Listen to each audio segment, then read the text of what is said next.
শাহজালাল আসলেন মাত্র 360 জন নিয়ে। পাহাড় পর্বত জঙ্গল সমুদ্র পাড়ি দিবেন, স্ত্রী সন্তান কাউকে আনেন নাই। আপনারা মনে করেন ওনার পরিবার পরিজন ছিল না? সব ইয়ামানে রেখে আসছেন। সুবহানাল্লাহ। আমরা এইরকম সুফিদের অনুসরণ করি। সুবহানাল্লাহ কইবেন না? যে দেখলেন গৌর গোবিন্দ তার দুর্গের সামনে বিশাল পাথর রেখে দিছে, এই 360 জন সারাদিন ধাক্কাইলো, এক চুল সরবে না।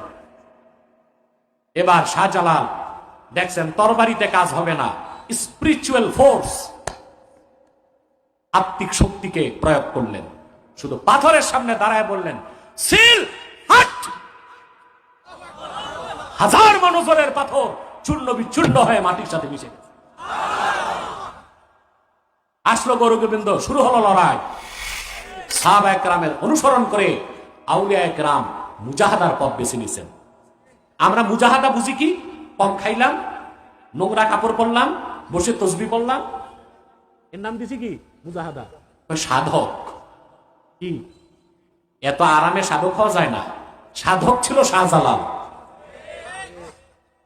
ইয়ামানের পাহাড়ে যে তসবি নিয়ে বসে থাকে নাই, শর্ড অফ জাস্টিস, ইনসাফের তরবারি নিয়া 7 সমুদ্র পাড়ি দিয়া বাংলাদেশে এসেছেন, দ্বীনের ঝান্ডা প্রতিষ্ঠা করার জন্য জিহাদ করেছেন।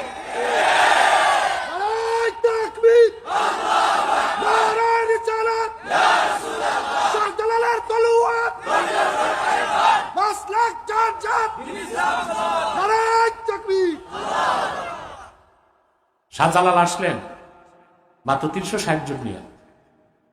পাহাড় পর্বত জঙ্গল সমুদ্র পাড়ি দিবেন, স্ত্রী সন্তান কাউকে আনেন নাই। আপনারা মনে করেন ওনার পরিবার পরিজন ছিল না? সব ইয়ামানে রেখে আসছেন। সুবহানাল্লাহ। কত বড় মুজাহাদা! হযরত শাহজালালের ইতিহাস আমি যদি আপনাদের শোনাই আপনারা লজ্জা পাবেন। আপনাদের চেয়ে বেশি ওনার ইতিহাস কে জানে? এক কথায় শাহজালাল ছিলেন সুলতানে বাঙ্গাল। সুবহানাল্লাহ। এখানে এসে জিহাদ করলেন। আউলিয়া কেরামের ইতিহাসটা আমরা বিকৃত করতেছি, বলে আমরা সুফিবাদী ইসলাম চাই। কি চাই? অর্থাৎ ওখানে ইসলামী আন্দোলন থাকবে না, জিহাদ থাকবে না, কাফের মুশরিকদের বিরুদ্ধে কঠোর নীতি থাকবে না। এই সব কথা যারা বলে তারা ভণ্ড, তারা নিজেরাই কাফের মুশরিক বেঈমান, পশ্চিমাদের কেনা দালাল। কথা বুঝতে পারছেন? হযরত শাহজালাল ওনার চেয়ে বড় সুফি কে ছিলেন? কাফেরদের বিরুদ্ধে কঠোর নীতি নেন নাই। আল্লাহ হাবিব মুহাম্মদ সাল্লাল্লাহু আলাইহি সাল্লামের সুন্নতের অনুসরণ করতে যে কাফের মুশরিকদের বিরুদ্ধে শাহজালাল কি কঠোর নীতি গ্রহণ করে নাই? কথা বলেন। যান, আপনার তো যে শাহজালাল রহমতুল্লাহর দরগায় বেহুদায় গজার মাছ দেখতে যান, ওটা দেখায় লাভ নাই, জাদু করে যান, তরবারিটা দেখেন, আছে না?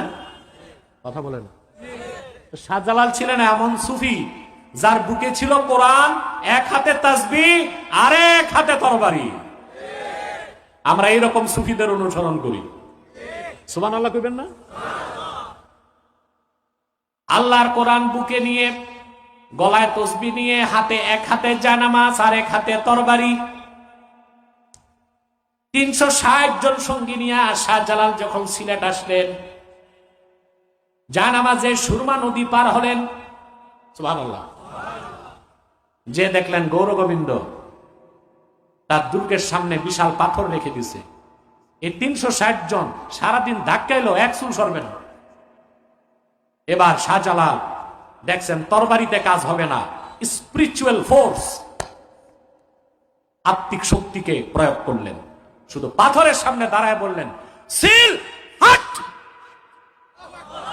হাজার মনোজরের পাথর চূর্ণ বিচূর্ণ হয়ে মাটির সাথে মিশে গেছে। আসলো গৌর গোবিন্দ, শুরু হলো লড়াই। এবার শর্ড অফ জাস্টিস, ইনসাফের তরবারি বের করলেন, আর অত্যাচারী স্বৈর শাসক পত্তলিকতার ধ্বজাধারী গৌর গোবিন্দর কল্লাকে বিচ্ছিন্ন করে দিলেন। কাফেরদের বিরুদ্ধে কঠোর নীতি নিছেন না? শাহজালালের চেয়ে বড় সুফি আবার কে ছিলেন? কথা বলে না। তাই শুধু ঘরে বসে তসবি পড়া মুজাহাদা নাকি? চূড়ান্ত মুজাহাদা কি? ময়দানে মাতবানা না মাইক ছাইরা দিব? মাতো মাতো। চূড়ান্ত মুজাহাদা কি পাহাড়ে, খানকায়, না ময়দানে? এবার মনে হয়েছে আমার সামনে হাজার হাজার পুরুষ বসে আছে।